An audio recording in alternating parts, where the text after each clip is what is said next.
On this episode of the Oklahoma Breakdown with Ikard and Lehman, presented by Riverwind Casino, we answer some of your OU football questions. We recap some of the great games from week 12 of college football, and we give you our winners and losers of the weekend.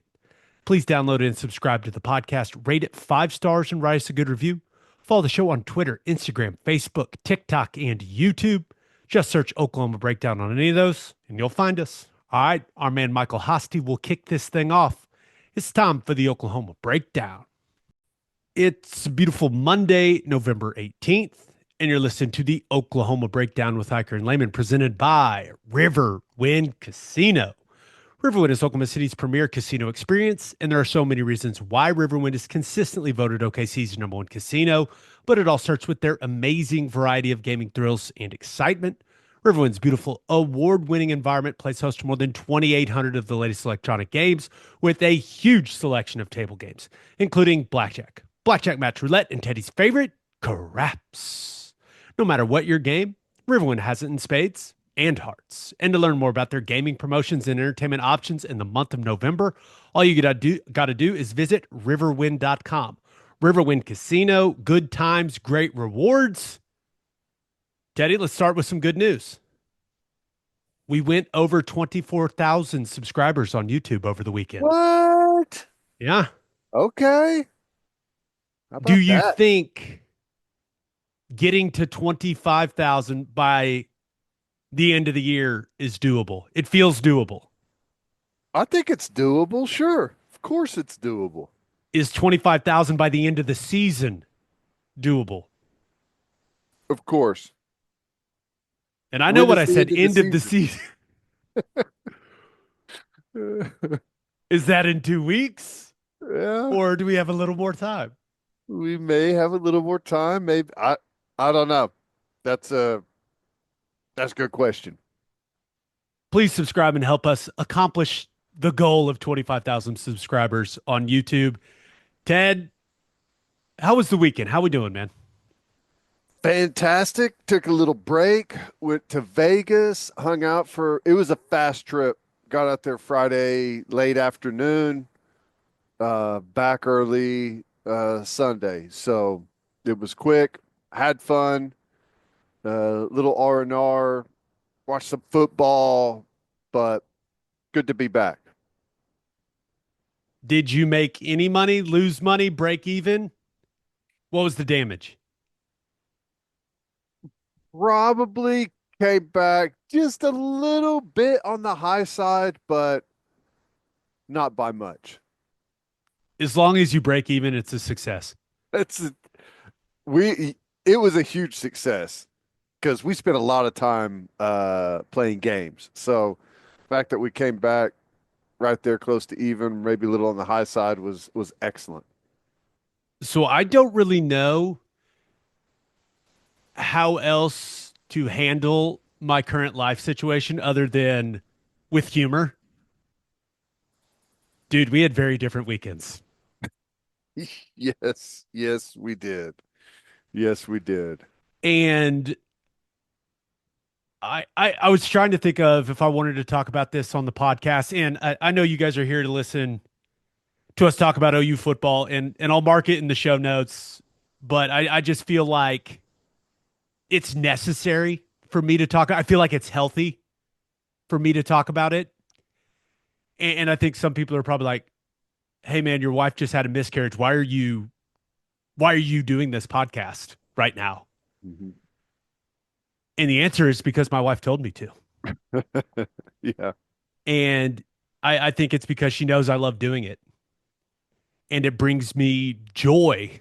And I like to talk ball with you. And it makes me happy that this entertains as many people as it does. And it's become part of so many people's routines that it's become. And it feels like a much needed distraction as well. And I'm going to get through this, but this could get ugly, people. I'm just warning you. I've never been one that was scared to cry. So buckle up. Here we go. Yeah. I'm just going to say what I feel like I need to say.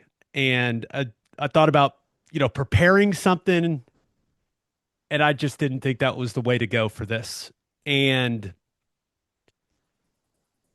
so on Wednesday night was just a normal night. Went to dinner with friends, went to the Thunder game, came home, watched a couple episodes of the show we're watching, and then late that night, my wife started experiencing some unusual abdominal pain. And just by her reaction, I knew something was wrong. And I tried to keep her calm, but she wanted to get to the hospital and she wanted to get there now. And the problem was it was the middle of the night, dude. I called anyone I could think of called, and people have their phones off and I couldn't get a hold of anyone. And she's like, Gabe, I need to go. And so she goes by herself Because you had the because boys. my boys are sleeping at the house. I can't Yeah. leave them. And she was like, don't worry about it. Just stay with the boys. And she gets to the hospital, went to the ER, and thankfully she was fine. Her vitals were all good, but the doctors could not find our baby girl's heartbeat. Lost her. With the ultrasound. Yeah. And it was so late that, I had to stay home and I was on the phone with her throughout it, but she had to go go through that all by herself. And I'm not sure I'll ever forgive myself for allowing her to go through that by herself. It's like the lowest moment of her life, the lowest moment of my life, and I wasn't by her side. What would you have done differently though? And that's what she's told me. I know maybe I should have just walked over to a neighbor's and rang the doorbell and just they could see the sense of panic. Maybe that's what I should have done. That's probably what I should have done. But dude, I feel like I'm going to carry that guilt for a long time. I don't know if that's healthy or if that's right, but I know myself, and that's going to bother me for a long, long time. But I do want to thank the nurses and the doctors at the Love Family Women's Center at Mercy Hospital for being there for her. She said they were just fantastic. So I appreciate all of those people that were there for her.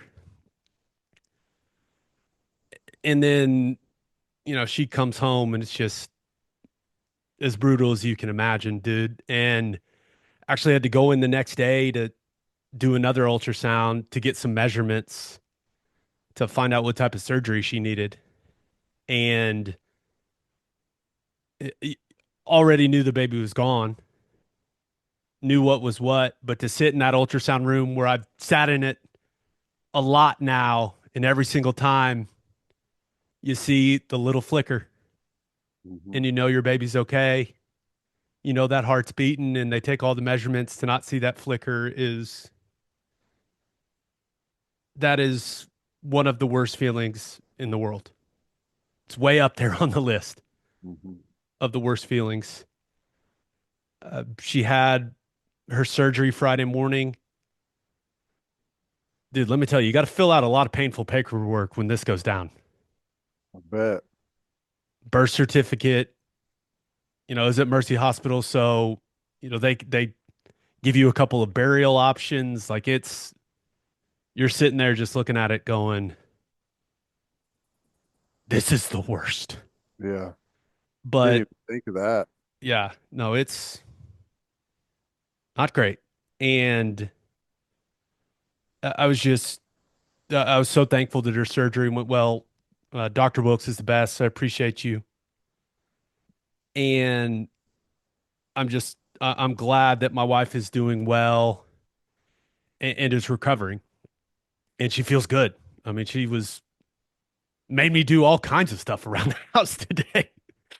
Back to normal, huh? She's back to four. And to be honest, she got home from surgery, took a little nap, and it was back into mom mode. Like playing with our sons. I mean, it was amazing to watch and to witness, but I will I'll just always wonder what she would have been like. Um, what she was going to be passionate about, how much she was going to love OU football. My wife is my favorite person in the world, and I just imagined her being like a little mini version of her.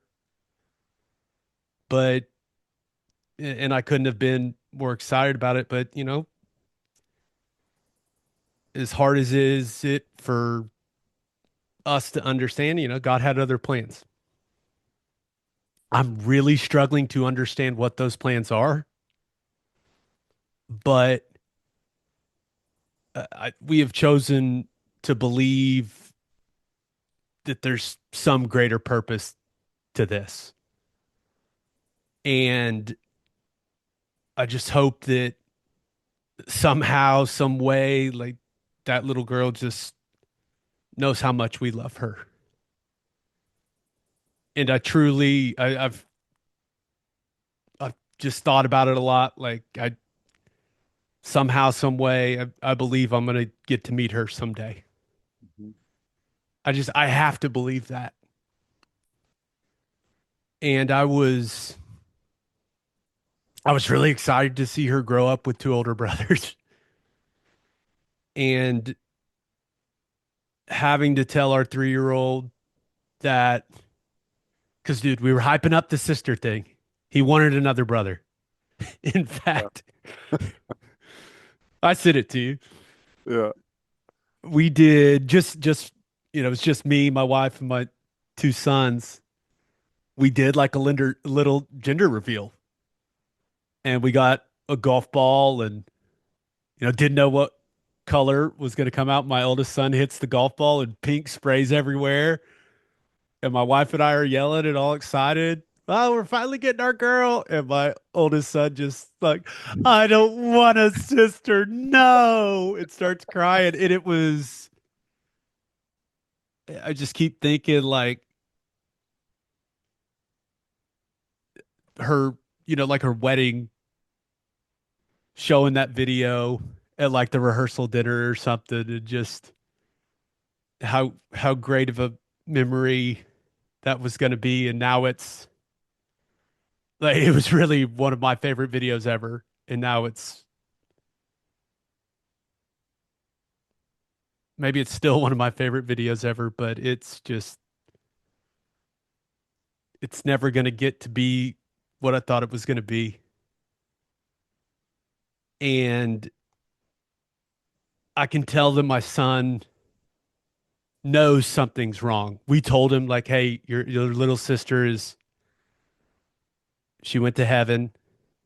She's not going to come be with us, but we love her very much. She loves you very much." And in classic 3-year-old fashion, he was like, "All right, can I play with my monster trucks?" But since we told him, I can tell that he Gears are can turning. feel, kids are smart, man. He can Yeah. feel our pain and our sadness. And I'm trying my best not to, make him absorb it, if that makes sense. Mhm. I know it's so dumb, but I think it's only natural. And I feel like you and I are wired the same way, Ted, like very critical people of ourselves. And I've just spent the last 4 nights running through every moment of the last several months and like, could I have done something differently? Is it my fault? And I know that's stupid, but It's easier if you can just blame yourself, you know? and my wife keeps telling me to stop stop doing it, which is which is good, but during the surgery, her doctor said, "Hey, maybe if I'm able to see something, I'll let you know." Like sometimes there's some clear indicators as to what happened, what went wrong, and I guess the word is unfortunately there was nothing clear that she could see as to why it happened. And that's been tough for me to process and accept. Like if there was a concrete reason as this is why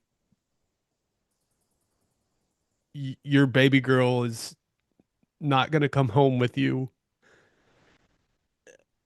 I think it would be easier. But just I always wondered, like, you can't point to a scientific reason. Like, why the, why did this have to happen? Um, I do, I want to say thank you to everyone that congratulated us over the last couple months. I appreciate all the dads that came up to me at the games. I got stopped by hundreds of dads since, since we made the news public about, and they all came up to me, told me about their daughters, told me about how great it is to be the father of a daughter. Um, it's like they were hyping me up for it. And to all of you that did that, like I really do appreciate that. I also appreciate everyone that has reached out after we lost her. And Ted, I got hundreds of DMs from people that have gone through this exact same thing. And I feel like a lot of people just don't talk about it. Mm-hmm. And I listen, I totally get it, but I talked about it on here. We talk about it on the radio broadcast. Like and I just, I wasn't willing to let people keep coming up to me and saying that type of stuff. That would have hurt too much. So we just, we got it out there. But it was, we, some of the messages we received, like they were extremely comforting, and people were extremely vulnerable when it came to, sharing their experiences and sharing their stories and how they dealt with it. And, some of the ways that they honored the children that they had lost. And, the stuff that was, maybe the most impactful was people that it had happened to them. And quickly after, a miscarriage, like they got pregnant and had another healthy kid. And that was, I think that was really, really important for my wife and I to hear. And it came from people over and over and over again. And I want to tell everyone that shared those stories just how thankful we are for you sharing. And just a lot of them were just so beautiful. And I just really appreciate the kindness, like this overwhelming kindness that people showed towards us. It's like the only thing I've ever seen. Like everybody was just so supportive, and I appreciate it. And I do want to say, I don't know if sorry is the right word, but I do want to say I am sorry if us putting that our story out there made people kind of relive theirs and like feel, I don't know. I just like I hope that didn't open some wounds for people. And I'm sorry if it did, if it made you relive, that feeling and go back to that moment. But other than that, man, I've eaten like 15 cookies in the last 2 days. People keep sending cookies. There's a lot of flowers, but Ted, people are sending cookies, and I am not kidding. I ate, dude, I ate 10 cookies today. all varieties from like four different places. It's bad. It's Yeah. not good. Your boys, I'm heading to 260 fast. Okay. There's nothing wrong with that. Get up to 260 and then you got the comeback. One last thing. We come home from the surgery, and this is I'm getting back to the I need humor to get me through Is this. this now is this Friday? Friday morning. So Okay. we went in early Friday morning. My wife had her surgery. Felt great afterwards. She was like, "I want to go home." Yes, ma'am. We're going home. We walk in. We've got two dogs. One of them is white. Her name is McKenna. And walk in. First thing I see is my dog McKenna, white, and her face. You know, you know, Tupperware when Yeah. you use it for spaghetti, Yeah. that like stain that it has. Got like the reddish pinkish stain. Yeah, that was her face. First thing I saw coming home from the hospital, and I just went, "What's going? Like, what?" What no? I guess she had gotten into some chili somehow. Like, I don't. So that was I just. But yeah, that and the cookies. There's the cookies. That's all I got, man.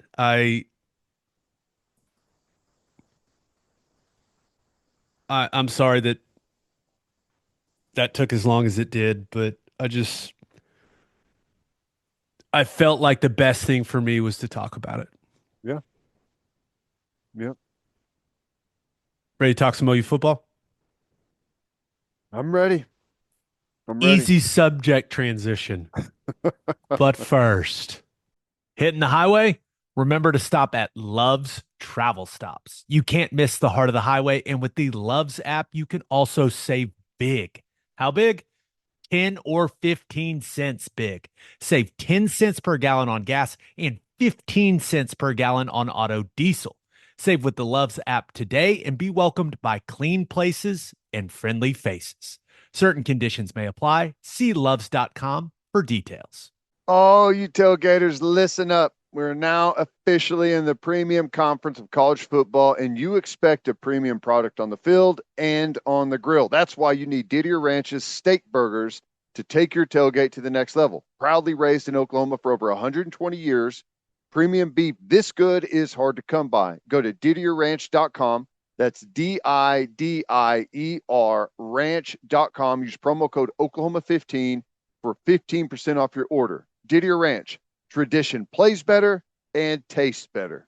And we are brought to you by Simple Modern, the official drinkware partner of the OU Sooners. Husbands, feeling a bit like the Grinch about holiday shopping? Let Simple Modern make your gift giving merry and bright. Surprise your wife with exclusive limited edition items from their holiday collection, or add a little sparkle with their new luxurious quilted Harper tote. Your kids will light up over their favorite licensed character gifts, and your office mates will love new tumblers and water bottles to kick off the new year in style. With Simple Modern, holiday shopping is done in just a few clicks. Plus, 10% of all profits go to charity. Many right here in Oklahoma, spreading cheer far beyond the holidays. Simple Modern, it's good everywhere. All right, let's do a Oklahoma football and Oklahoma football Q&A. I do want to say I love my wife very much, and she's an absolute stud. I did not work that in there. Probably should have started with that. But honey, I love you very much. You're the best. You're an incredible woman. Let's get to the OU football stuff. This first question, Ted, comes from at Boomer Damn Sooner. He asks, which of these next two games is more winnable? It Well, it feels like an obvious answer at this point. it's, I guess, I mean, to me, Alabama feels like decidedly the better football team. But, how much do you, or what's the difference between playing at home and playing on the road at Baton Rouge? I guess to me is the only Like that's the only thing that could like turn the tables to any degree, in my opinion. But I mean, I think we match up a lot better against LSU. Let's take a look at the metrics. Alabama's SP plus. They're number two. They've got the number two offense in SP plus. They've got the number 10 defense after this weekend. LSU, they're the number 19 team in SP plus, number 10 offense, number 46 defense. So I feel like when you look at the strengths and weaknesses of Oklahoma's football team, OU's got a much better chance of winning a football game against a team that has LSU's defense. Yeah. I'll tell you something that's interesting, and I don't know what it looks like now, but when I was doing my radio show on Thursday, we were kind of looking at the next two games, and for total defense, which is just how many yards per game you give up, every single team that we have played, except for Temple, had a higher ranked total defense than LSU did by quite a margin, actually. Now, like I said, I don't know how that's changed this week. And I I think total defense is a really bad way to measure defense, how many yards you give up a game, but it was still interesting nonetheless. OU after this weekend, number 28 SP plus. Surprising. Offense is number 63, defense is 16. How about this for you? I did a little more digging. Success rate. You hear people talk about that a lot. This is how Bill Connolly defines it. An on-base percentage for football. It is a play that gains 50% of necessary yardage on first down, 70% on second down, or 100% on third down. That is deemed as a successful play.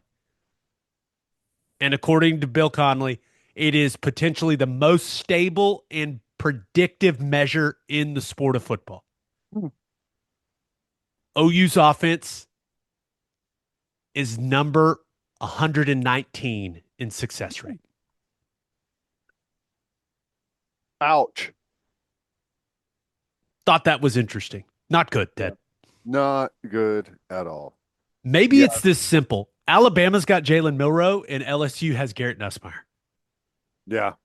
I mean, one is like maybe I I'm sure there's quarterbacks with better rushing numbers, probably by far than Jalen Milroe, but he is one of the most lethal players using his legs in the game. And then obviously he's become an all around quarterback as well. Throws a great deep ball. But man, he is electric on the ground. OU's probably going to end up around a 2 touchdown dog to Alabama. I think it opened at 13, 13 and a half, and I imagine it may climb a little bit. And they'll probably be a 7 point road dog to LSU. Yeah. Depending on what happens in the Alabama game, I Yeah, guess. no, fair. But Nussmeier's just an absolute wild card. Yeah. And Alabama's ability to run the football, when you look at the strength of their offensive line, you look at Jalen Milroe, you look at Miller and Haynes, the guys that they have in that backfield, their ability to run the football is just so much more of a threat than what LSU's rushing attack is. Yeah. Even though I think Caden Durham's going to be a really, really good player for them. Both teams have studs at wide receiver. When you think about Williams for Alabama, you think about Lacey for LSU. I mean, they got guys at the skill position. They got Yeah. dudes.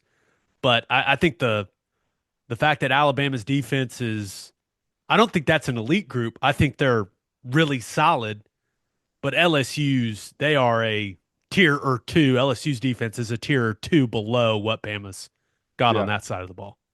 Yeah. No, I totally agree. And yeah, playing at home is going to help them a little bit, but I mean, not a shock. But both games, turnovers are going to tell the story, right? That's been a big problem for us. And Nussmeier and the LSU offense has had some turnover problems at times. So that that helps you think that maybe that's your foot in the door against LSU, but got to take care of the football. And I don't know if we've just got a mental block or what's going on this year, but if we don't figure that part out, it ain't going to matter who we play. I think that's very well said. Next question comes from Boomer Hawk. He asks, what is the downside of playing both our young QBs like Spurrier did? Neither one deserves to be the guy. Both would probably benefit from a more condensed role, then ride the hot hand in the second half if one is performing better slash melting down. Let the cream rise. I don't know. Is there any reason both quarterbacks shouldn't play? Maybe that's the easier question. Like, is there any reason we shouldn't see Jackson Arnold and Mike Hawkins? How many games has Mike Hawkins played in? More than four. His red shirt's Okay. gone. His red shirt's gone. So if that's out the window, then prob it's so hard to comment on because, I'm like, yeah, playing both. Whoever's playing better, who's got the hot hand, let him keep rolling. If he throws a pick, put the other guy in. If he fumbles it, go back to the first guy. I mean, I I really don't know. It's so hard without seeing if there's not a if there's not a striking difference between the way the two guys practice, then I would say there's not much of a reason to not play both. But they have their motivations, and I don't know what they are, and I have no backing, but I feel pretty confidently that that's not going to happen. I think Hawkins's ability to really run, you got to utilize it some. Jackson Arnold has not played it to a level where you go, hey, we can't take that guy off the field ever throughout a Well, if, football if game. you watch the second half of that Texas A&M LSU game, I mean, it kind of makes you think that if you got something there that's worth really putting together, then yeah. I feel like it would be, especially against LSU, with their struggles against mobile quarterbacks. I mean, my God, what did Milrow just destroyed them? Mm-hmm. Marcel Reed destroyed them. Hawkins runs like those guys. Jackson Arnold does not. Right. And you need, you got to try everything at this point, right? I mean, the question is, what's the downside of playing both young quarterbacks? I mean, is there a way that you turn both players off? Is it crazy to think that if you play both, maybe both stay? I know there's this notion that one of the two is gone, if not both. I've never gotten the sense that Jackson Arnold is scared of a competition. And I certainly have never gotten the sense that Mike Hawkins is scared of a competition. Well, yeah, I don't think either guy's scared of a competition. I mean, from Jackson Arnold's viewpoint, I could understand like, hey, no hard feelings. I need a change. I could understand that. But I think ultimately for both guys, what happens at offensive coordinator is probably going to tell the story. Who is it? Is there another quarterback attached to that offensive coordinator as some some people feel like may be the case. That's probably going to tell the story. That that's going to be important. Yeah, What if they both like the OC hire? They both like the system. They both think they can thrive in it. Well, maybe these two guys are battling out during spring ball. We don't know. right. And one other thing to think about, and this is just part of college football now, and it's a massive part of the quarterback position. Is Jackson Arnold going to draw some big time NIL offer in the transfer portal with the way that he's performed this season? I I don't know.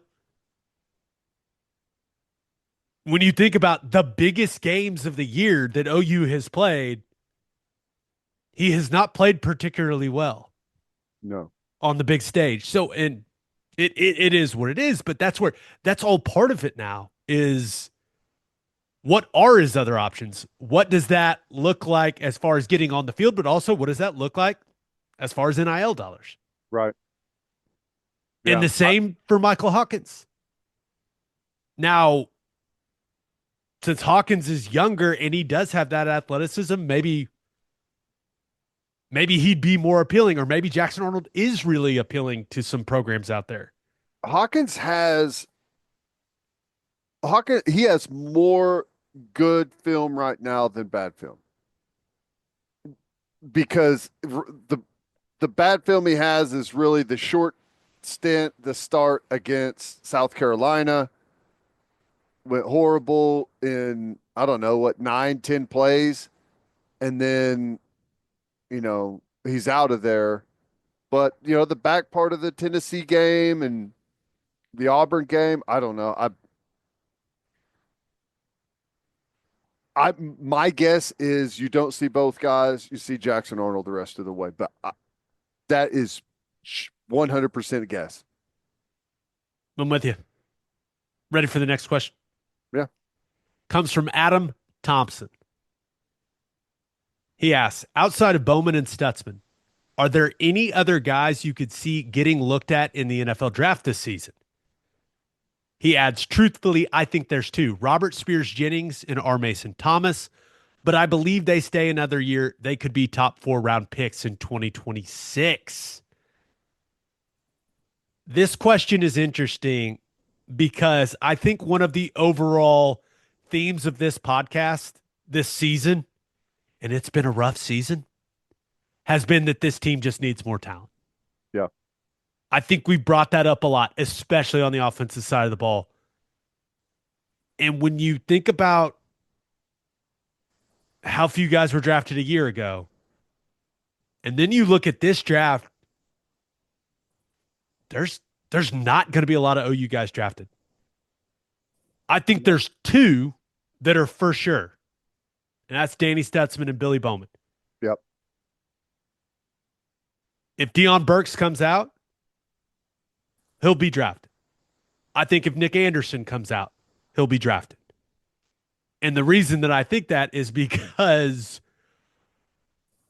once I read this question, I started asking NFL draft guys, what are your grades? What are teams saying? And so I talked to two of the biggest NFL mock draft guys in the business. One of them only has 3 OU players with draftable grades: Stutsman, Bowman, Burks. The other said Stutsman and Bowman were obvious ones. He said Burks and Anderson would get drafted if they come out, but there's going to be some teams that do not like their injury histories. And he also said that Ethan Downs is borderline and thinks he can be a late day 3 guy if he has a really good pre-draft process. Mm-hmm.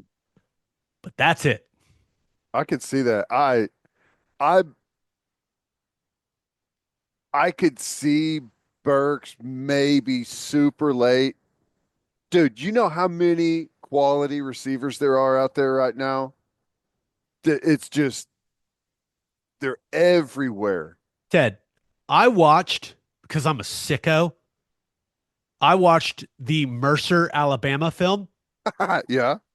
and Mercer had a wide receiver run a go ball down the sideline, jump up in the air, one-handed, right-handed, in between two Alabama defenders for a touchdown. That's how they scored in that game.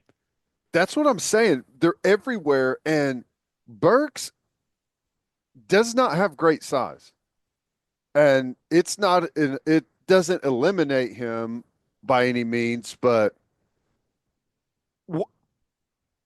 what's the best play that one play took for a touchdown for Purdue last season? Is that it? I mean, that's not a whole lot to go off of for going to the NFL draft. Now, I think he's definitely a guy that can play on Sunday, but I would be floored if he decided to take his talent to the NFL. Thoughts and prayers to his family with the house thing. Oh Gosh, that gosh, I have forgotten about that. I we know hadn't it's talked about that. crazy. You talk about an awful night. Awful night.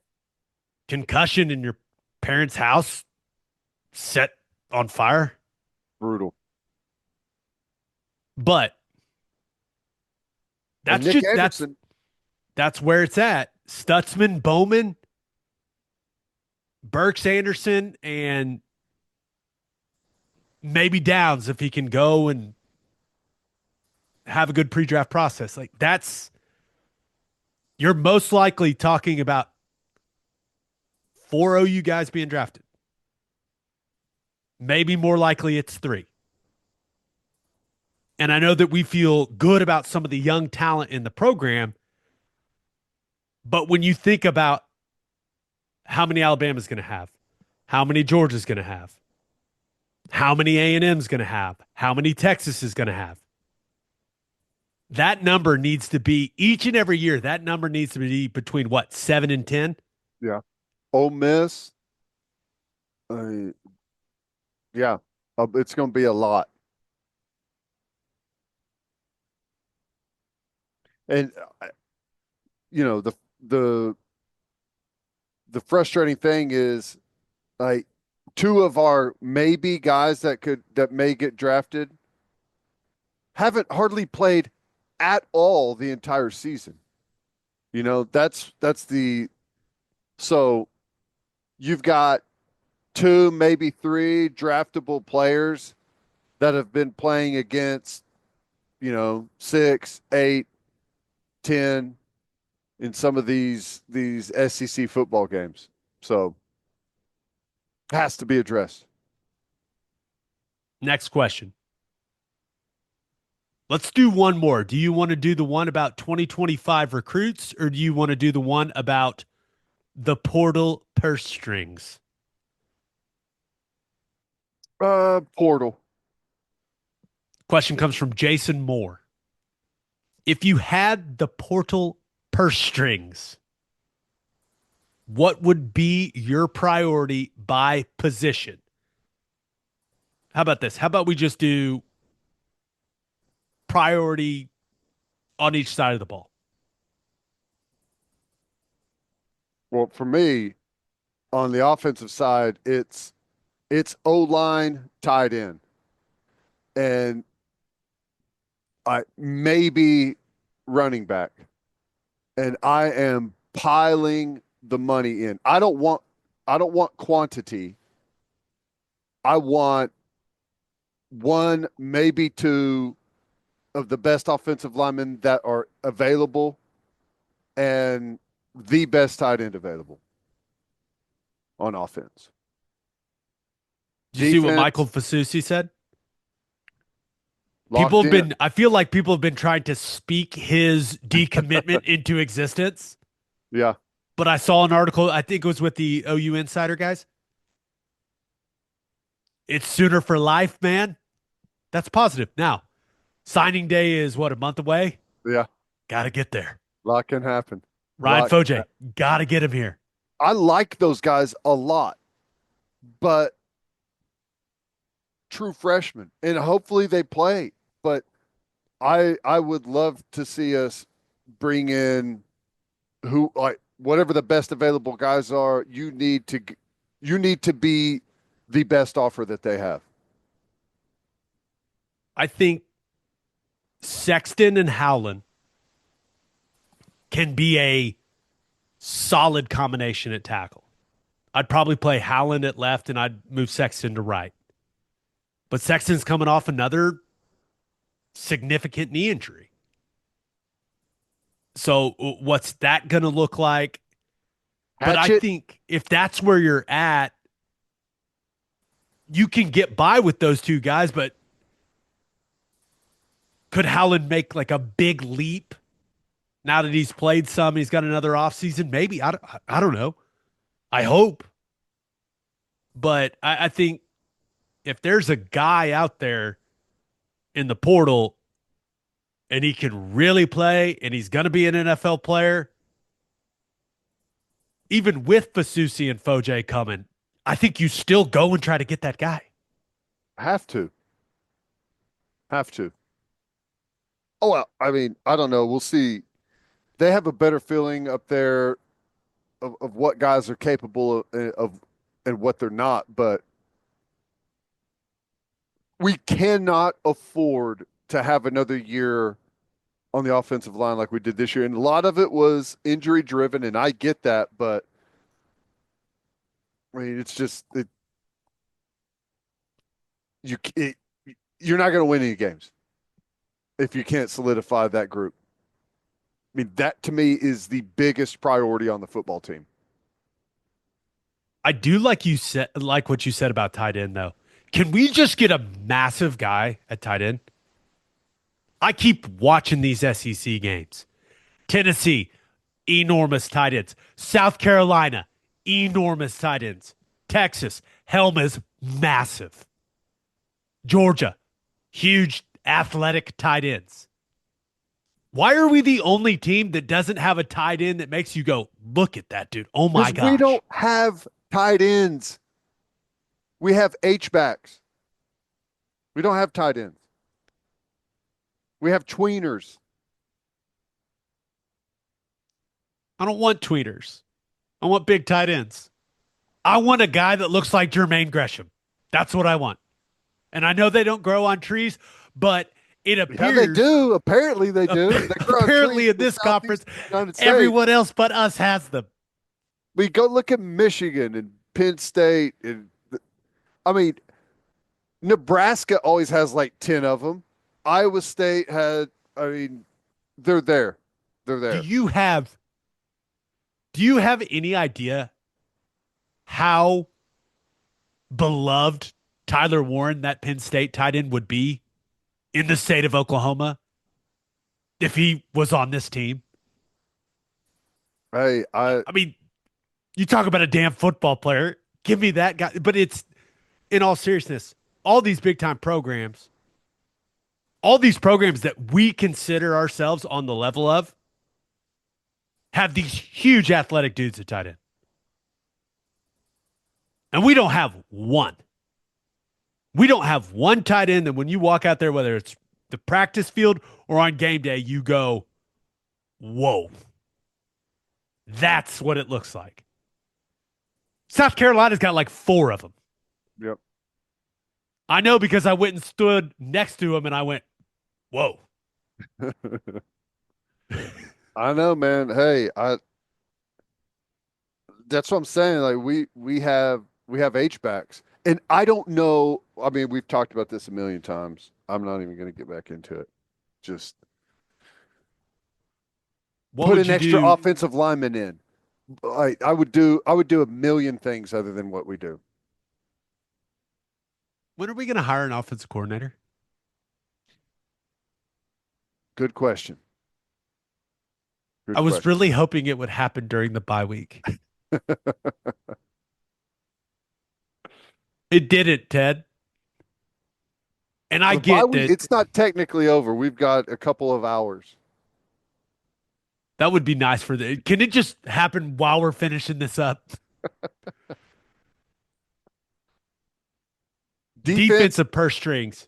Corner. Really? Like a big time lockdown, big rangy, twitchy corner? Mm-hmm. I love that. I'm going completely opposite. Okay. I think we've been really solid along the defensive line. this season. But we need a twitchy, bad dude at defensive tackle. We don't have one. Not right now. David Stone, Jaden Jackson, they got potential. Serious potential. But I'm talking twitched up and can get to the passer. We don't have that guy yet. And if you can go get one of those guys and bring him into this defense and plug him in, that would be massive. Think about it. There have not been enough zero or negative yardage plays for this defense this year. They're really solid. Yeah. But you go solid to elite by getting those negative plays. I agree. And if you can get those guys, then you have if you're in on them, you have to be able to you have to go get them. I personally think that Jaden Jackson's probably going to put like 15 pounds on at least this offseason. And he's going to be that exact guy that you're talking about the next 2 years. Hell yes. Don't you I, think? I I mean, I'll be really, really surprised if he doesn't turn into a dude. But still, you look at Jaden Jackson, his size and length, and then you look at Walter Nolan at Ole Miss. There's a reason Walter Nolan was as highly recruited as he was, and he was yeah, ranked where he was. It's because of the measurables, man. And you know, to be elite of the elite, it can happen for a couple guys that don't have those elite measurables. But typically, it's guys that are just more genetically gifted than other guys. yeah, I would like to go take one of those guys that's ready to go right now and plug him into the middle of this defense. yeah. If there's some of those guys that come available or one of those guys, see, and that to me is I don't want to bring in 20 transfer portal guys.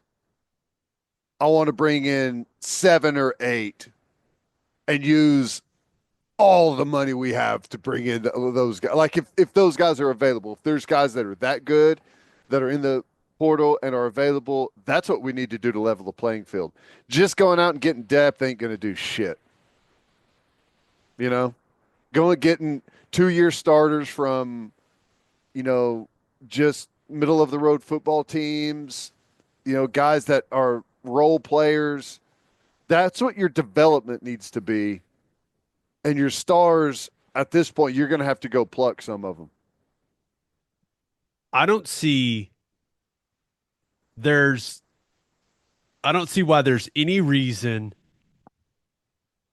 You remember Quinion Mitchell? No. He's absolutely balling for the Eagles right now. You know where he went to college? Where? Toledo. Go find that guy and pay him. Yep, they're out there. I mean, Khalil Mack. There's guys that went to those type of schools that are Quinton out Mitchell was a first round pick. He was there. the 22nd pick of the draft. The last draft. He is balling. He went to Toledo. Talk to whoever you have to talk to find who that corner is next year. Yep. And go pay the man and bring him in. Gonna have to. I'd No prefer doubt. my twitchy interior defensive lineman. You can have worse corners if you have a twitchy interior defensive lineman destroying That's everything, true. Ted. That's true. You can have worse interior defensive linemen if you've got great corners. But I'd rather take the defensive lineman all day. I don't know. Twitchy, long athletic corners are fun. Maybe yours would be more fun. I don't know. I like both of ours, though. How about that?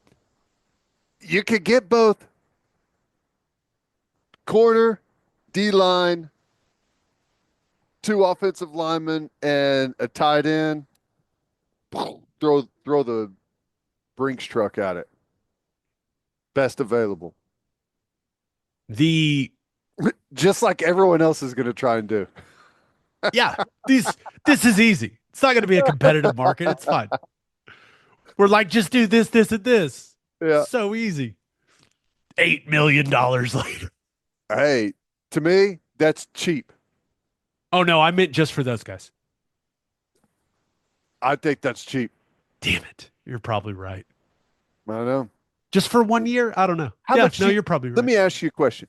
If we had like seven players like that on this year's team, okay, that have been available and played the whole time, the caliber we're talking about, how much is that worth to the university? Hundreds of millions of dollars. That's what I'm saying. It's worth it. It is worth it to do whatever you have to do to be at the top of the pile. It's worth it. We'll see. Yeah. I am. I'm very excited to see who we hire as offensive coordinator.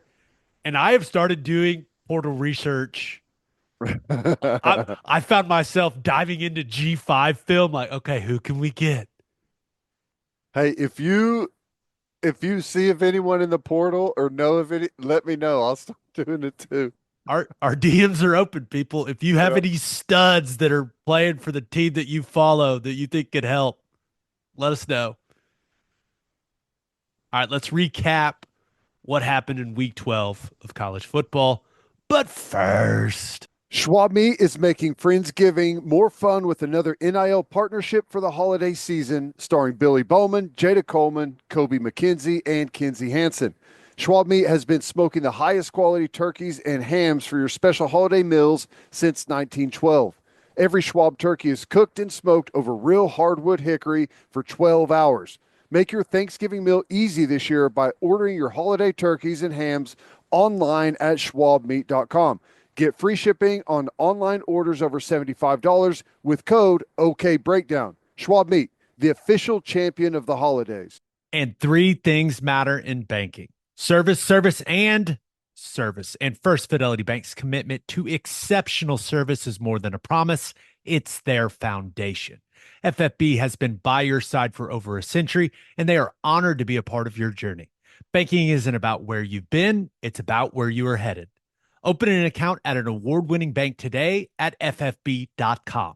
At First Fidelity Bank, we go where you go. And head to the garage for hand smashed patties, butter toasted buns, and ice cold beer. It's the perfect spot to watch any big game. And with all the garage locations being open at 10 p.m. or later every night, it's the go-to late night spot. Visit eatatthegarage.com to find a location near you and order online from the garage in your neighborhood.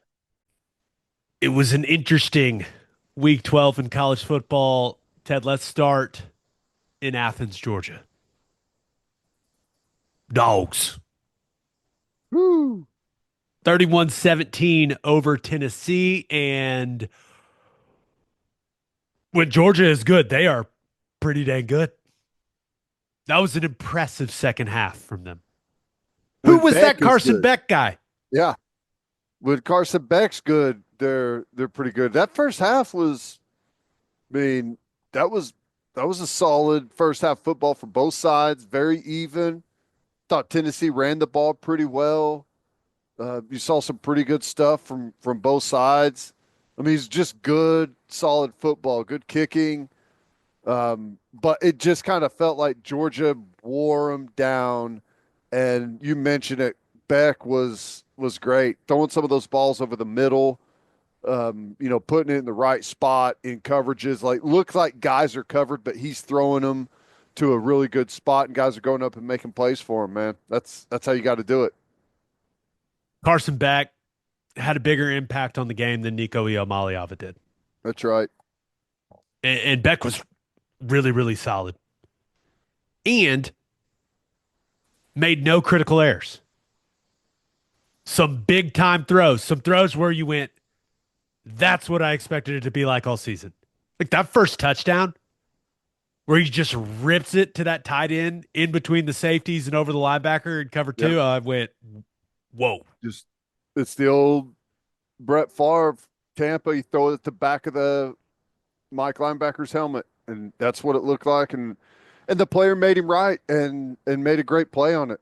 It was impressive. I think he displayed some great situational awareness. How many times did they get free plays when Tennessee jumped off sides and he just ripped it down the field? Yep. Yep. That's smart quarterback play. And then he used his legs as a weapon. Like that touchdown run was nice. Yeah. It That's was. one of those games where all the NFL teams go, okay, let's all just maybe reevaluate this thing. Looked pretty good. I mean, that was, if he plays like that, no one can beat Georgia. Oregon can't beat him. Texas can't beat him. Ohio State can't beat him. If Carson Beck plays like that, no one's beating him. That's probably true. I think that's probably true. I'll tell you what stood out to me in that football game. And we mentioned this earlier. Tied in. Kitzelman for Tennessee. And how many times did you hear the name Delp throughout the football game? I mean, Do you think that was a fumble? um, remind me, what one was it? Caught it. The He's like tucking it. Tennessee guy pops the ball out. They ruled it incomplete. Said he never secured the catch. I think was that Lucky or was that Delp? I don't know. They no, have no, no, too no. many big athletic tight ends. It's hard to remember which one it was. I know what play you're talking about. I thought it was. I did not think that was a fumble. You and a lot of Tennessee fans disagree. They are What did furious you about that play. tell me? What you thought? Because I don't. I watched. I didn't see every play. I went back and watched some of the highlight stuff, and they showed it in one of the highlight plays. But I thought that he was down for a while, but I didn't see a bunch of replay angles of it. This was like a bang bang. Like he's catching it, he's tucked, ball gets popped out. They rule it, they review it, rule it incomplete. Okay. But it was bang bang, and I thought it was a fumble. But if I was a Tennessee fan, there is one call, one non-call that I would be furious about. 3rd and 2, 7 minutes, 15 seconds to go in the fourth quarter. Carson Beck commits a false start. He Yeah. does. Well, that was interesting to me because this is another play that I saw in highlights. He's going backwards. He's So, moving before the ball is snapped at the right. quarterback position. He can move, right? Can he stumble backwards when he thinks the snap is coming and it doesn't come? I don't know. I don't think he can stumble forwards, but I think he can be in motion backwards. But I don't know. I mean, that's I don't something I know. need to. Is that a false start? I don't know. If it's I think if he's like flinching, I think it is. But he he was just kind flinched of. and then stumbled backwards. Did he? Okay. He like, or I don't know if flinch. If I was a Tennessee fan, I'd be pissed. Yeah. That's another play that I saw on highlights, and I thought, well, it's interesting they didn't call that. I wonder if it's because he's moving backwards. But I don't know. I don't know what the commentary of the game was. But instead of it being 3rd and 7, they don't call it. And he throws a 28-yard completion to Landon Humphreys, and they end up going and scoring a touchdown on that drive. If I Right. was a Tennessee fan, that's a rough one. Yep. Have you taken a look at the old SEC standings? It's a mess or a work of art, I guess, depending on how you view it. Texas and Texas A&M both 5-1. Georgia's in the clubhouse at 6-2. They're done. They got no more conference games. Tennessee's 5-2. Bama and Ole Miss are 4-2. You've got all these different situations, and it's pretty interesting. Only Texas and Texas A&M play each other the rest of the way of all those teams. We got a really chaotic situation on our hands. It should be awesome. Yeah, what Texas has Kentucky this week, and then A&M in College Station. Who's does A&M have another? They got Auburn, so that that's going to be. You would think that that's going to be a huge one in College Station to end. It feels that way. Only other thought on the game. Is it weird that it was a blackout and they didn't wear black?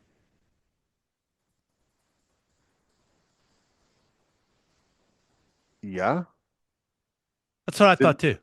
didn't The sound stands, like- and Kirby talked about it after the game. He's like, blackout here tonight, this crazy atmosphere. And you and I always talk about, hey, in the big game, wear your jersey, wear what you're known for. And that's exactly what Georgia did. But it was a blackout. They didn't wear black.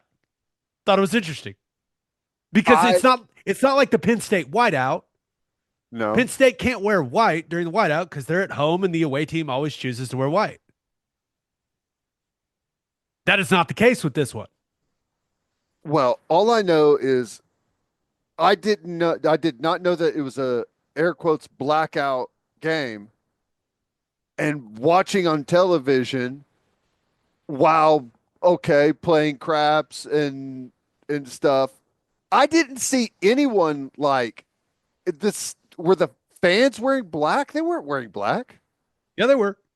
The fans. You're telling me all the Georgia fans were wearing black? Yeah. And Kirby. Kirby was wearing black. Blackout, Ted. I don't know. That didn't. It did not feel like a blackout to me watching. And the Georgia needs to fans. embrace the blackout. You can't be half in on the blackout. Got to come out in black jerseys, right? I would not in that game. I wouldn't.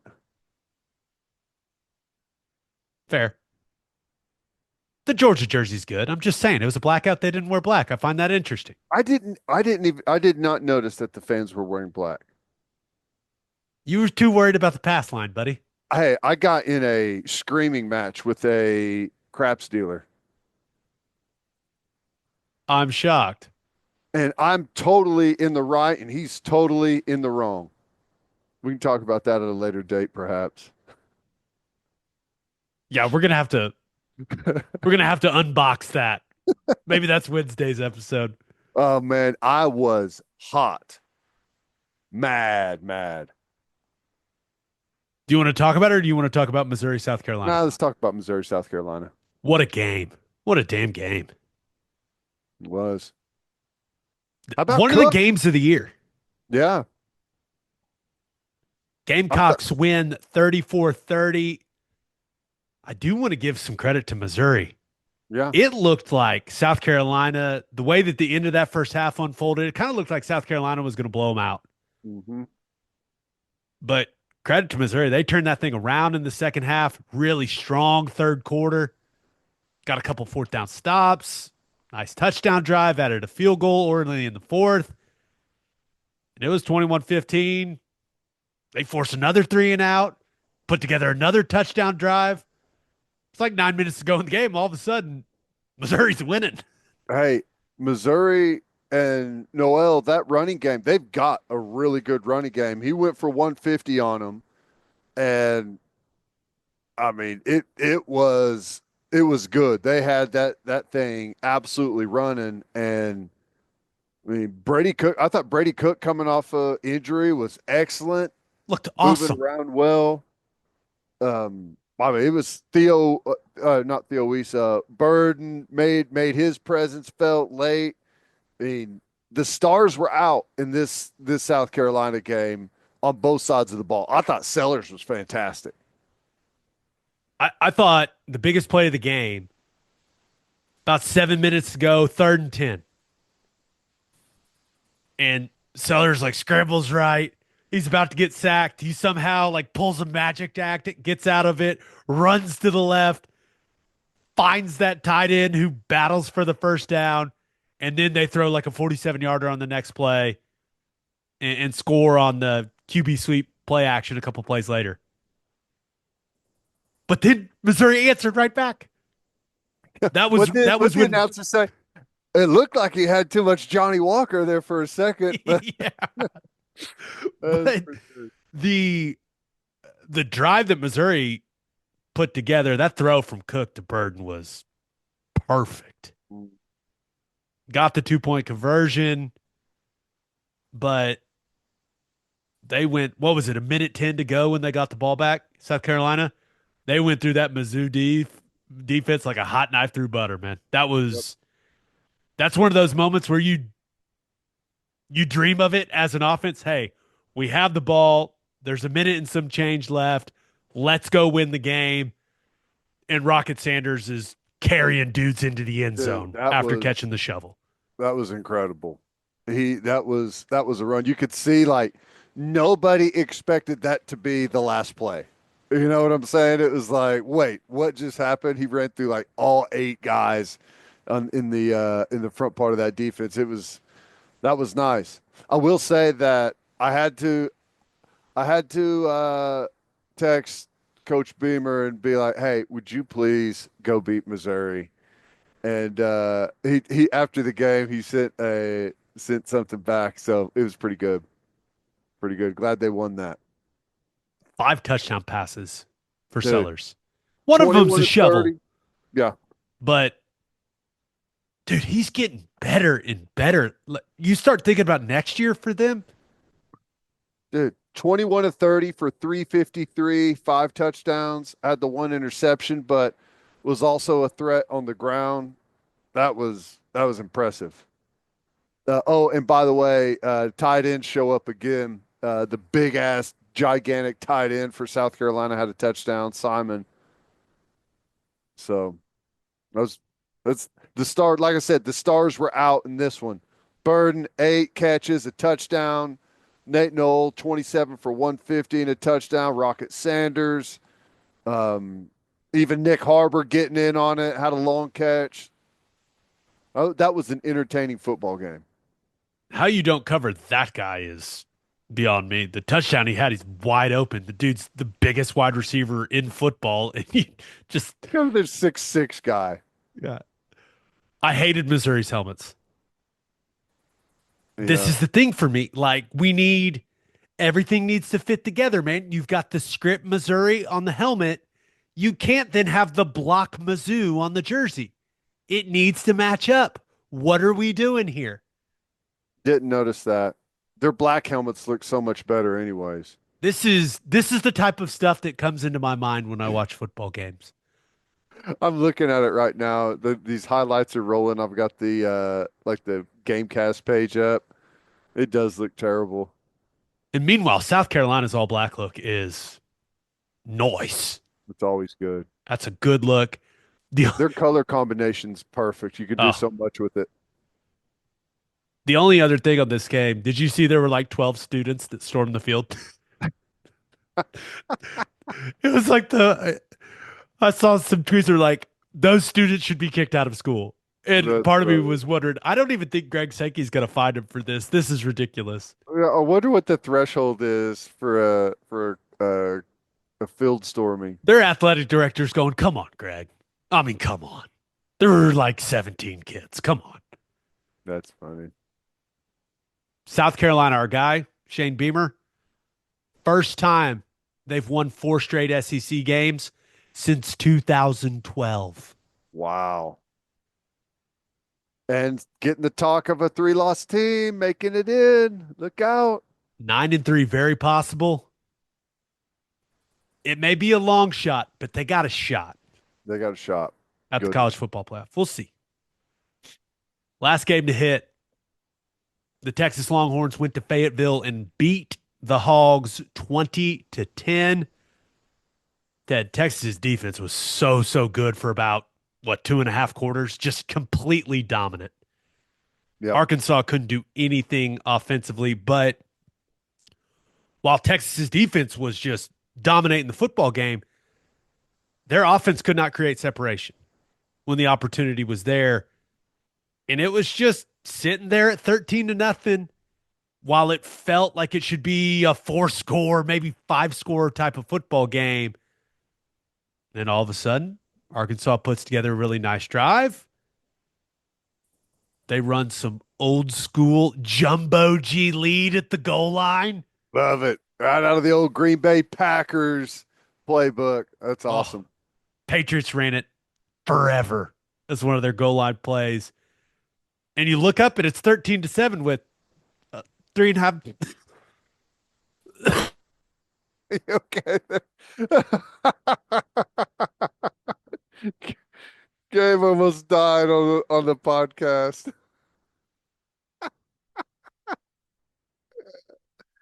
Oh man. Wow. Get your drink, man. Get your drink. Your eyes are turning bloodshot red from that cough. Oh wow. I'm leaving it in. People are going to watch me almost die on camera. Oh wow. Texas offense. How good are they? I don't think they're that good. I I think they're solid whenever they get the running game going. They're obviously at their best. I'm shocked that they aren't pushing the ball down the field a little bit more. Um, I guess inconsistent maybe is the word. It looks like they have drives going and then they stall. Too much pressure on the quarterback. From as good as their offensive line is at times, there's other times, and I don't know if it's guys just flat out getting beat or if they're not communicating protections right. But feels like Ewers ends up taking quite a few sacks and they get out of rhythm quite a bit. But I don't know. To to their credit, Arkansas adds the field goal. There's like 13 minutes to go in the game. Mhm. It was starting to feel like Arkansas was taking this football game. Texas's offense needed to put a drive together, and that's exactly what they did. Yeah. Big boy, go win the game drive. 8 plays, 75 yards in 3 minutes and 43 seconds.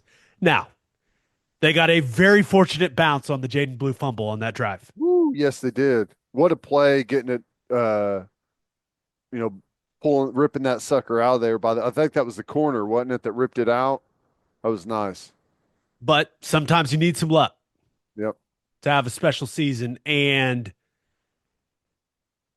that was the best Ewers looked all game long. Some nice, impressive throws.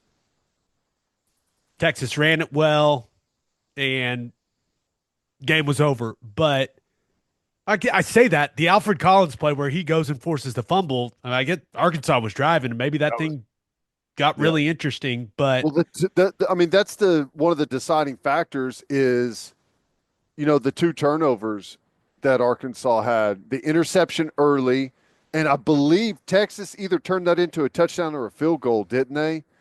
And then obviously the forced fumble late that kind of ended the football game. Those two plays were huge, and Arkansas didn't turn Texas over at all. And to me, the other big story, Texas's defensive line was all over Green in the pocket. I mean, they what 5, 6 sacks probably on the day. Simmons was all over it. That was really impressive. Their defense is good.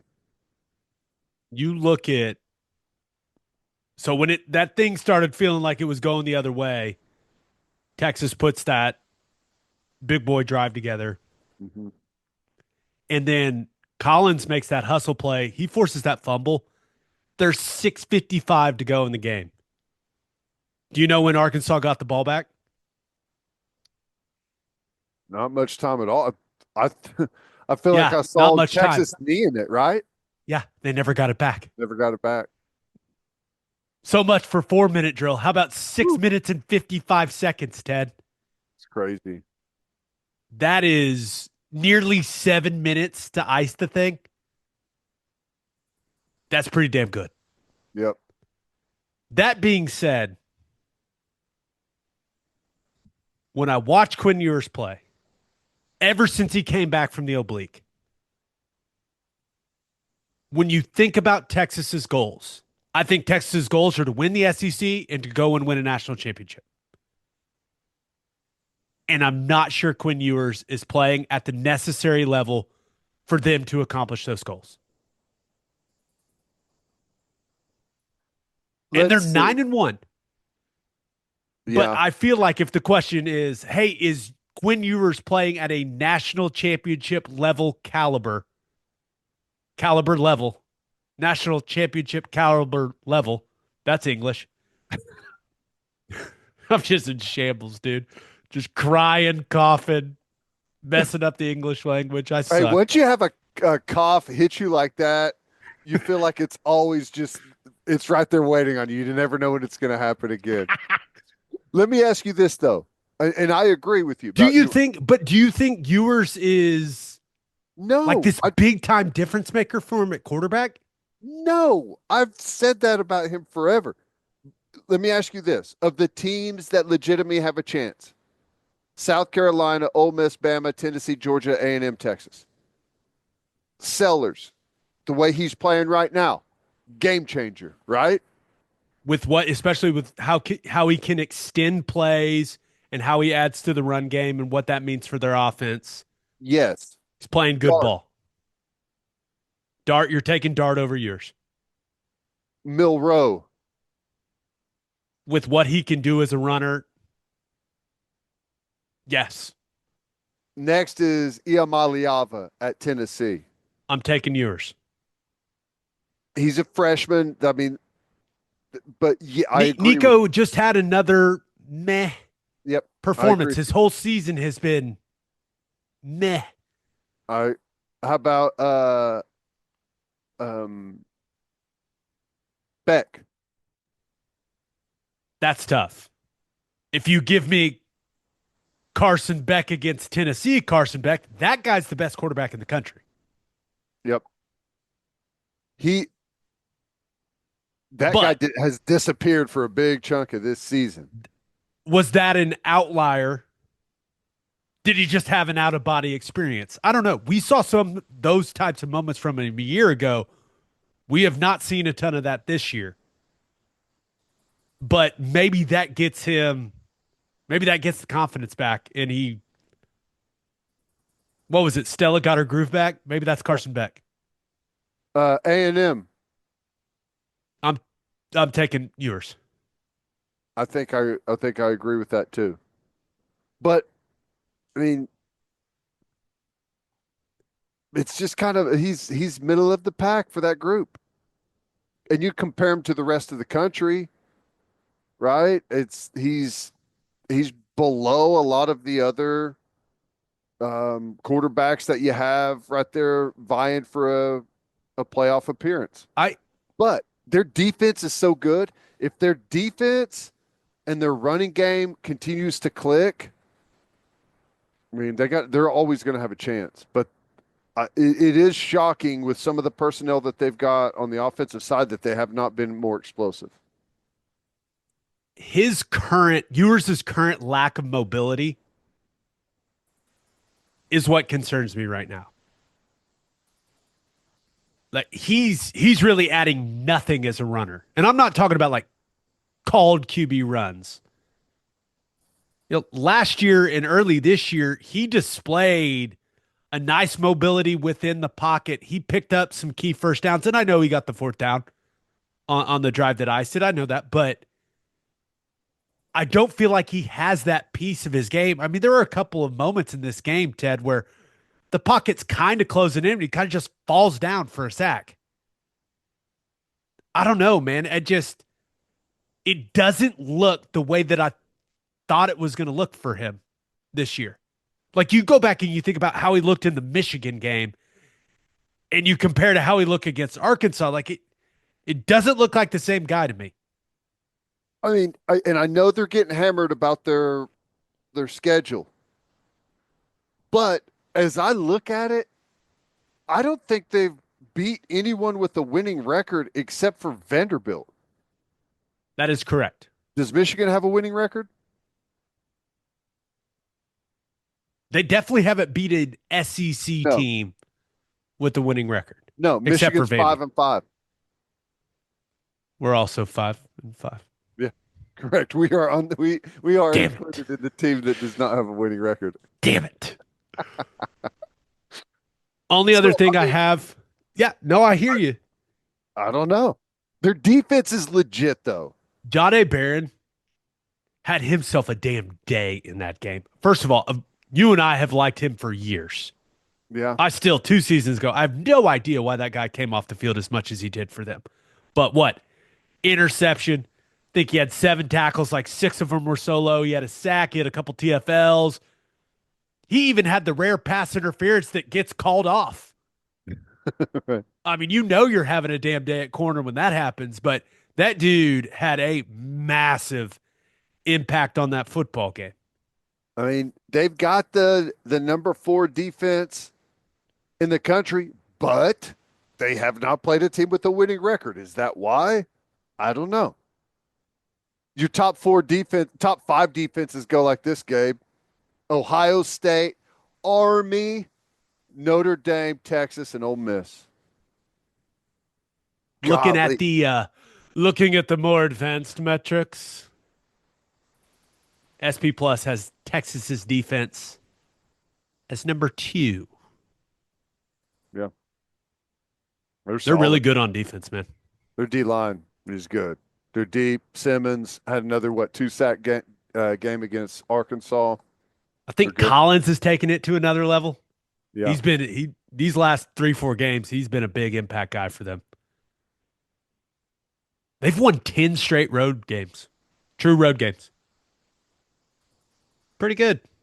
Yeah. Are they going to beat A&M on the road? No, I don't think so either. because that would create the most chaotic scenario. That's what I'm here for. It's nothing against Texas. I'm here for chaos. Yeah. That place is going to be insane for I that game. know. I know If it. you could pick one game to go to this year, I think a lot of people would have picked that game anyways, just because they're finally playing again. Everything could be on the line in that one. Yeah. That is going to be, I mean, it's obviously going to be a great football game. I say obviously, you never know when a bad football game happens, but there is going to be some heat around that one between those two fan bases, buddy. Woo! Cannot wait. Both of those teams, please take care of business this week. We all want that game to feel massive. I say that. I don't think anyone would. There's not a lot of people that listen to this podcast that are going to be upset if both of those teams lose this Right. weekend. Yes. But you know what I mean. Like, you know We'll what I mean. laugh at that, but be definitely interested if they both win. Absolutely. All right, let's finish up with our winners and losers of the weekend. But first, Insurica's launched a new digital agency introducing Insurica Direct. Whether you're in Oklahoma or anywhere across the U.S., they've got you covered. From small business insurance and health insurance for your employees to insurance for individuals like home, auto, and even Medicare supplements. Insurica Direct's got it all. Start your journey today at insuricadirect.com. Remember, at Insurica, we specialize in you. And head to opolisclothing.com for our podcast merchandise and the best OU gear out there. That's OPOLIS clothing.com and use promo code TED, TED for 10% off. That's opolisclothing.com. Promo code TED for 10% off. Buttery soft and 10% off. all right, let's finish up with our winners and losers of the weekend. As always, Ted, kick us off. Who do you have as your winner of the weekend?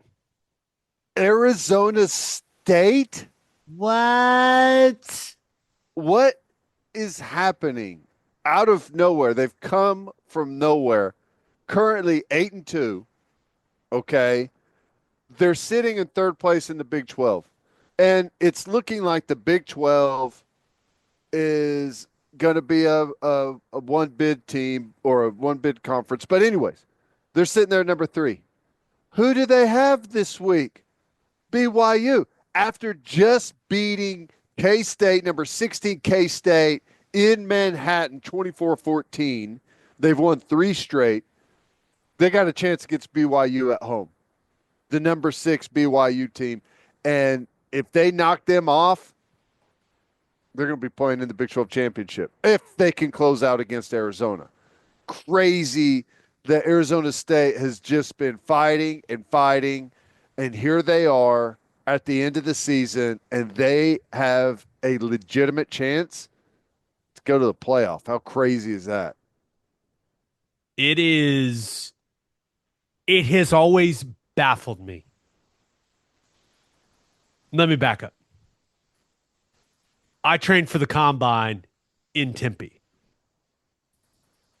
And we would, every once in a while, we'd go to dinner close to campus. What was it called? Like Mill Avenue. They got all these bars everywhere. It blew my mind that Arizona State was not good at football.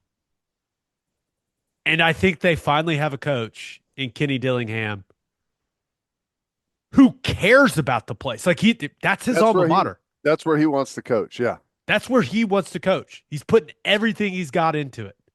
Like what did they go 3-9 last year? But there was no question that guy was like living and dying for that program. And I just feel like they finally have the right guy, Ted. I remember when they hired Herm Edwards, I was just so confused because I was thinking about the dynamics of the campus, the reputation of the university, like the type of coach that could use that to his advantage. And Herm Edwards was not that guy in my mind. Kenny Dillingham is that guy. You know how old Kenny Dillingham is? He's young. He's my age. He's 34. And just crushing it. I'm psyched for that guy. I think that's the most important thing. I think they got the right coach. Yeah. It's funny. I know his sister pretty well. And when I met him, he was like, I think he was like a quality control at a junior college or something in Arizona. Or maybe he was still coaching in high school. And that wasn't very long ago. I mean, the next thing I know is like, oh, he's at Florida State. Oh, he's the offensive coordinator. Oh, he's at Oregon. Like, it all happened really fast. And here he is. He's performing, and his team is bought in. And Levitt at quarterback's done some really good things. I love Scatterboo at running back. It's a fun team to watch. Scatterboo's awesome. Yep. I think he's one of the more entertaining players to watch in all of college football. But solid quarterback play. I think they're really well coached. Dude, they just went into Manhattan, and make no mistake about it. That game was, I was watching it. It was 21-0 at halftime. Yep. They went into K-State. They went into the Little Apple and pushed them around. I hope Chris Kleinman's okay. Did you see that after the game? He, in his post-game press conference, it's like getting emotional. He was like, it's been a really tough 2 weeks for me. I told the older guys I let him down. I don't know what's going on, but I hope he's all right because I think he's an excellent man. Yeah. And a really good football coach. I don't like what he's done with the offensive and defensive systems there at Kansas State, but I hope the guy's okay. Well, but Avery Johnson, bad losses. Avery Johnson is, dare I say, he's just a guy. I just don't see it, man. 24-40, 258, 2 interceptions. He's 21 yards rushing. Turns it over too much. I just don't see it. Kansas State's running RPOs. Bring back 2 tight ends and power. If it ain't broke, don't fix it. And I'm not trying to diminish Arizona State's win in any way. That was impressive, man. Yeah. Because remember, they just got to this conference. Just got here. And Kansas State is not an easy place to play. 3-9 football team last year.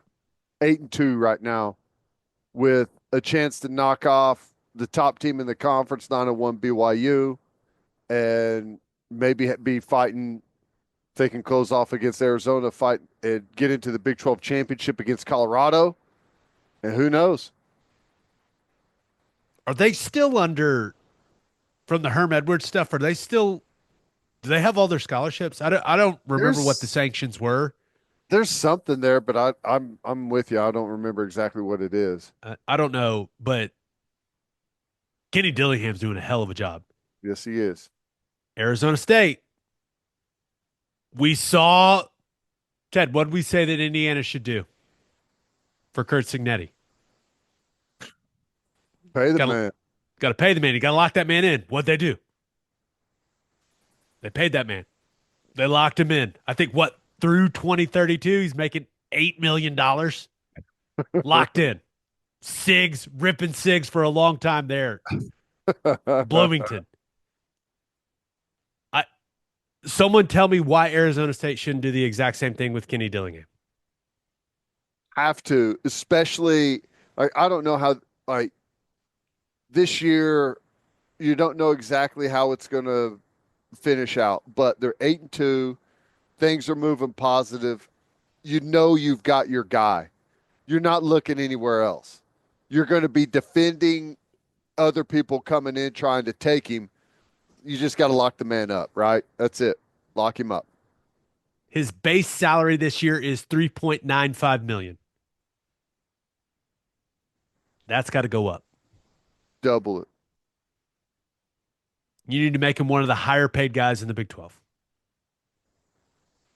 Because he wants to be there. And it's worth it. It's worth it. If you want a top guy, if you want to win, that's what it's going to cost anyways. Just do it. I think they're going to do it. Yep, they will. Who do you have as your loser of the weekend? I got to go with the Big 12 and the ACC, man. All of a sudden, you look at the playoff, and it looks like there's no avoiding the Big 12 and the ACC being one bid conferences.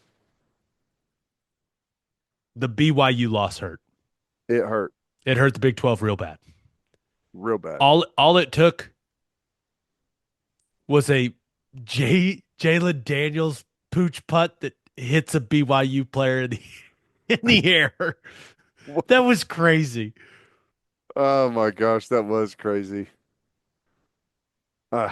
You're sitting here and you've got all of a sudden the highest ranked team in the Big 12 is, according to the AP now, number 14 BYU.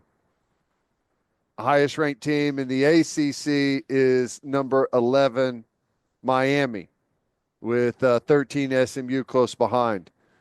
So you've actually got Miami, Boise State, SMU, BYU, all right there, 11, 12, 13, 14, and then Colorado at 16. So, they're all right there in a pack. And there's only going to be 3 make it out of all those teams. And I say 3, Boise State has the best chance. But if Army could beat Notre Dame this week, look out. That Army Tulane American title game is could be very, very significant. Yep. Now we'll see what happens with Boise State out there in the Mountain West, but I will say that one's already set. It's gonna be Army Tulane. What I like is Army Tulane are 18 and 20 right now, and South Carolina, who's still in the fight as well, is 19. This is the AP. So you're 18, 19, 20, and even Arizona State at 21. All of those teams are still in the fight to make a playoff. We got 2 weeks of college football left. I mean, this is kind of what we wanted, right? This is what I was hoping for. Right. More more fan bases, more teams feeling like they got a shot in the last couple of weeks in November. And you're right, Ted. That's exactly what we're getting. What else could you ask for if you're a college football fan? That's it. Well, Is this you could ask for your team to be right? in the mix. That'd be nice. I feel like it's the late 40s with Army and Notre Dame, late season, perhaps like a natty on the line or something. It's funny. I love it. It's awesome. I It's going to be so interesting to see how the SEC thing checks out. The Big Ten is clear. There's, I think that everyone can acknowledge that, hey, Oregon's got things rolling, even though Wisconsin gave them all that they wanted. Yeah. Kind of Very interesting call on the fake field goal. I actually didn't mind it as much as other people did. But you've got Oregon, Indiana, Ohio State, and Penn State. It's hard to imagine that all four of those teams at this point, as long as Indiana doesn't just get played off the field against Ohio State, it's hard to imagine that with the situations in the ACC and the Big 12, that all four of those teams aren't going to be in the playoff. And then you're probably getting 5 SEC teams. You're going to get your G5, and then you're going to get one from the ACC and one from the Big 12. Yeah. This week is going to be awesome. You've got Indiana, Ohio State, playoff implications for sure in that one. You've got Notre Dame, Army. We talked about that. Playoff implications in that. Colorado at Kansas. Look out. Kansas is playing some football, man. They're playing some football. Like, that's going to be a big one. We got some Did you see the playoff. spread for that game? I've got it right here. Colorado 2.5. Buckle up, people. Yep. I mean, this is playoff elimination weekend already. And everyone, I mean, there's some other teams that are in the conversation right now, but just cannot afford to lose. Like Alabama's going on the road to play Oklahoma. They're a 2-touchdown favorite, not going to be considered much of a threat to lose that game, but you're going on the road to play at Oklahoma. So there's some other games around the country that are kind of scary like that for some teams that still have an opportunity. We already talked about the BYU Arizona State game. So yeah, man, it's awesome. Good stuff. Texas A&M Auburn. Texas A&M 2.5-point favorite. Yeah, see, that's a surprising one, but Watch out. they're one of those teams that you don't you you feel like they've gotten over that hump, but you don't know how much you trust it just yet, right? Exactly. Although I do not like betting against Mike Elko. I have established that on here. Yeah. Let's finish up with my winner and loser. But first, we're brought to you by Prize Picks. Download the Prize Picks app today and use code OKBreakdown to get $50 instantly after you play your first $5 lineup. You don't even need to win to receive the $50 bonus. It's guaranteed. With over 10 million members and billions of dollars in awarded winnings, Prize Picks has made daily fantasy sports accessible to all. Make your picks in less than 30 seconds and turn your sports opinions into real money all season long at Prize Picks. You can now win up to 100 times your money on Prize Picks with as little as 4 correct picks. This week, I'm looking at the football board and selecting Joe Mixon, more than 86.5 rushing yards, and CeeDee Lamb with more than 0.5 rushing yards on Monday Night Football. Prize Picks puts its members first, so all withdrawals are fast, safe, and secure. When your picks hit, you can get your money in as quick as 15 minutes. Download the Prize Picks app today and use code OKBreakdown to get $50 instantly after you play your first $5 lineup. Prize Picks, run your game. And we are brought to you by Mando. Mando is American made and is our new go-to for hygiene products. Hygiene's important, people. We're all about efficiency and traveling light, which is why we love Mando's 4-in-1 acidified cleansing bar. It's a 5-ounce bar that does the work of a shampoo, face wash, body wash, and deodorant. Use code OKBreakdown at shopmando.com. But let's be real. It's been a stressful season around here. Stressful season in the state of Oklahoma, Ted. And when you're stressed, you sweat, which is why you need Mando's whole body deodorant. It's safe to use anywhere on your body, and it is aluminum free and dye free. I've been using the Mount Fuji scent. Really like it. And my wife told me I had smelled manly the first time I put it on. Still haven't forgotten that. It was awesome. And luckily, I have a discount code to help you get hooked on the best smelling whole body deodorant on the market. New customers get $5 off on a starter pack with our exclusive code.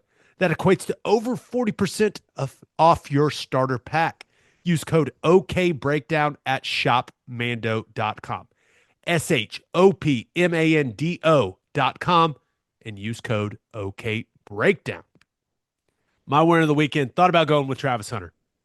Yeah, the guy gave up a touchdown pass. He plays corner. It happens. But he's also going to win the Heisman Trophy. You think so? I think it's a done deal. Had that circus catch, had the rushing touchdown. He had an interception. It was just right place, right time interception. But the dude played like every snap of the game until the last couple of drives of the game. Yeah. I will say, they missed one golden opportunity to build his Heisman campaign. They should have had him lead the happy birthday to the 100-year-old lady that they say. Did you see that? That was the sweetest thing ever. She was crying. Oh, it was beautiful. Yeah, you got to take all those opportunities you Right? can, man. Right? It's marketing. Colorado's 8-2. Crazy. Playing some good football, man. Got explosive playmakers at the skill positions. Defense is, I mean, it's not great, but it's solid. It looks like they're going to go win the Big 12 title. That's how it looks to me. They look like the best team in that league. Their defense has some players now. That backer 41, really good player. Got D Lyman that's doing some good things. Like, shockingly, they've got it together. My win of the weekend, however, Florida. Yeah. It's hard to be 5-5 and feel pretty good about the future, but I think that's where Florida is right now, Ted. Yeah. Getting Lagway back and healthy is going to be big for them. They smoked LSU. What was it, 27-16? It didn't feel that close. To me, DJ Lagway looked. Don't be fooled by the stat line. What was it? I think he only completed like 50% of his passes. But there was about 5 completions in that game where I went, Need a couple go balls. He just drops it in the bucket. He had this one out route where it looked like the ball was shot out of a cannon. A huge play early in the fourth quarter. Play action fake. Looks like he's about to get sacked by both edge guys. He steps up into the pocket and like on the run just throws a 40-yard laser that gets him down to the 1. He's got some stuff, man. He's got some stuff. Consistency, if he gets the consistency and, the defense figures it out, they're going to be dangerous. They're going to be a hard out. I know they've got Ole Miss left. Who else? What's the Ole Miss games this week? Then they got Florida State. Big one, man. Then Florida State. Yeah. Florida's defense, they did a great job of forcing field goals against LSU. They kick 4, hit 3 of 4? Ramos. But in all seriousness, it has not been a good stretch for Florida football. But the administration comes out and backs Billy Napier. they then it kind of felt like they just conceded the Texas game a little bit, Yeah. which, hey, okay. But I think the notion was, hey, they're going all in on the LSU game. And well, they looked pretty dang good. I mean, they looked like a competent football team with a quarterback that has an incredibly bright future. And that swamp looked like those people were having a good time. So maybe we do get an interesting one between Ole Miss and Florida this weekend. I don't know, but Feels like Ole Miss is just too solid on both sides of the ball, right? yeah, But hey, this year, Ole Miss included, I mean, they have that stinker game at Kentucky. Okay. So, I mean, it feels like they're much more locked in at the time, consistent, but you, we've said, or I've said this all year. It's the closest I've seen between the top of conferences and the bottom of conferences. And I say the bottom. I mean, Florida is 3-4 in conference. There's 4 teams below them. We happen to be one of them, but um, I you feel like they're kind of in that group that could jump up and bite someone at any given moment. Emory Jones, right tackle for LSU in that game, had his time to shine. Ball was in his hands. Guy kind of looked like he thought he was going to go score. That is how I was interpreting the body language, and then fumble. Just a Emory Jones, wasn't that Florida's quarterback a couple and years then ago? yeah, and then it was Cincinnati's quarterback. Different guy, That's right. Huh. Interesting. but He didn't go from Cincinnati's quarterback to LSU's right tackle. no, unfortunately not. But he is just a tragic moment for O linemen everywhere. Fumble. He had his moment, Ted. I was very sad for him. Yeah.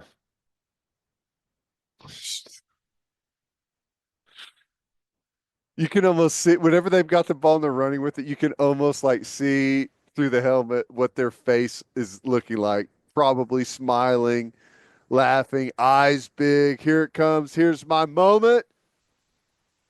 Not so fast. It was actually a pretty big play in the football game as well, but Yeah. it was a sad moment for offensive linemen everywhere. My loser of the weekend, Netflix. Have we ever talked about boxing on here? I don't think so. Ever? I don't Are think you so. are you into boxing? No. No, Neither am no. I. I'm I will watch, well, I say I will. I haven't in a long time, but I've watched some of like the big heavyweight fights. I watched I think the last boxing match I watched was maybe Pacquiao Mayweather in college. I watched Mayweather and Conor McGregor. That was entertaining. I watched a couple of the recent I say recent within the last 5 years, that some of the heavyweight bouts, but that's really it. The Jake Paul Mike Tyson fight was a catastrophic failure for Netflix. It Not was. for those two guys. Those two guys, I assume, got cut massive checks. I think 40 for Jake Paul and 20 for Tyson, if I'm not mistaken. But for Netflix, what an absolute disaster. No one could watch this damn fight. We all could see Mike Tyson's butt cheeks, apparently, but no one could actually watch the fight. Oh my gosh. That's so funny. Tyson's butt cheeks are maybe the best thing that happened because it's distracting people from how big of a disaster this was. You could watch the cheeks in the locker room in 4K perfectly, but not the fight. The best part, I love you. The exchange of the kiss and then the transition into the butt cheeks was just incredible. It was art. Uh, But I I thought it was just me for a second, and then I got on X Person after person after person after person could not watch this fight. Buffering. Screens on Netflix I've never seen. I didn't know these screens existed. I eventually was watching live on YouTube of someone that was streaming the Jumbotron at Jerry World, and there's some random guy who I have no idea who he was commenting on it, what we're all watching on the Jumbotron. Pretty well done, considering. No. But Netflix didn't work at our house until like the end of the 7th round. Oh my gosh. And how about this? I got a question for you, Ted. When your server, or what, I don't know the technical terms. Mm-hmm. When you're having that type of disaster, don't you just have to let people illegally stream it so we can actually watch the fight? They were still shutting down like all of these illegal streams. Yeah, I guess. And then they had the gall to come out and be like, 60 million households watched the fight. No, they didn't, bro. They were like, 60. it peaked. The release said that peaked at 65 million concurrent streams. Nope. False.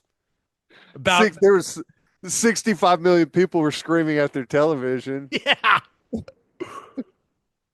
were all staring at some random screen that eventually ended up in a speed check. And Netflix, hey, thanks for telling me I have great internet. Thanks, Netflix. Yeah, I know. You think it was just they weren't set up for the volume or what?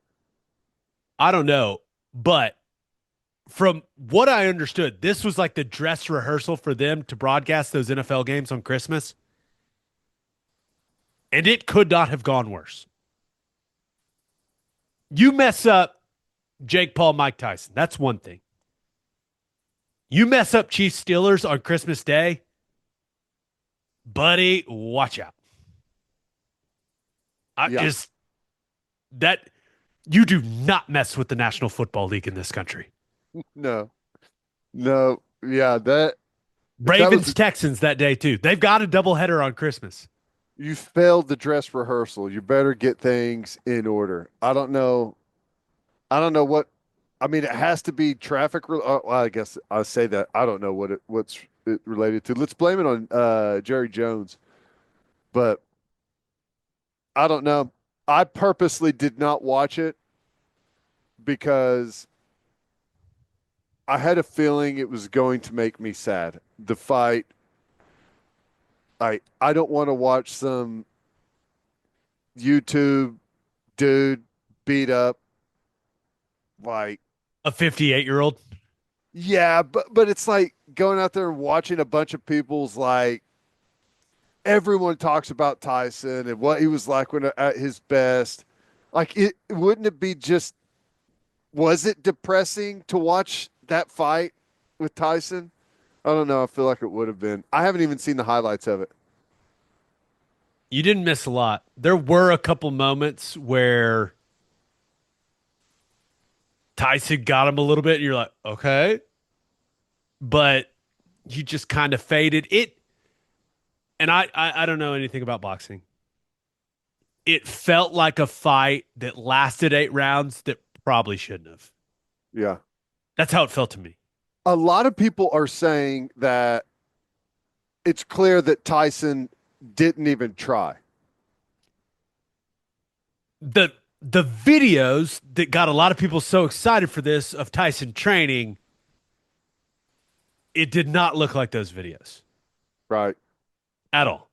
Which, maybe those videos were because he did get super sick, right? Had some ulcers or something. I don't know, but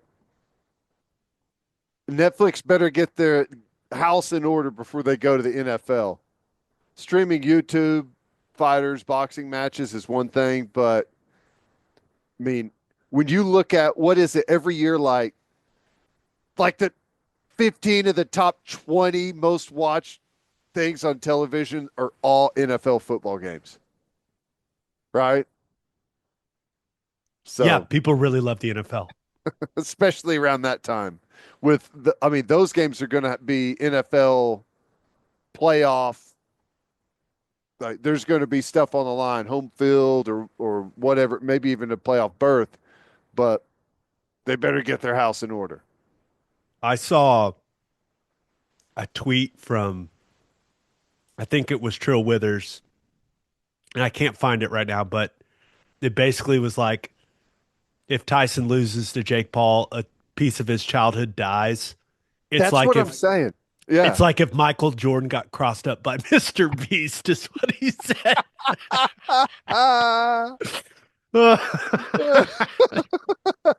it's it's it is the hardest I've laughed at a tweet in a while. That is so funny. Wow. Now, So Jake good. Paul, he's been training boxing for like 10 years now, basically, though.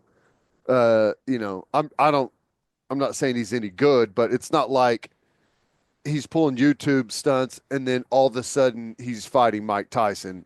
I mean, he's been ramping up to this for a while. It was not a wildly entertaining fight, but I cannot believe that it went the way that it went for Netflix. It was crazy. And hey, Mike Tyson's butt cheeks. We'll always have that. That clip, that meme will live forever. That's the thing that's going to live out of this is the butt cheeks.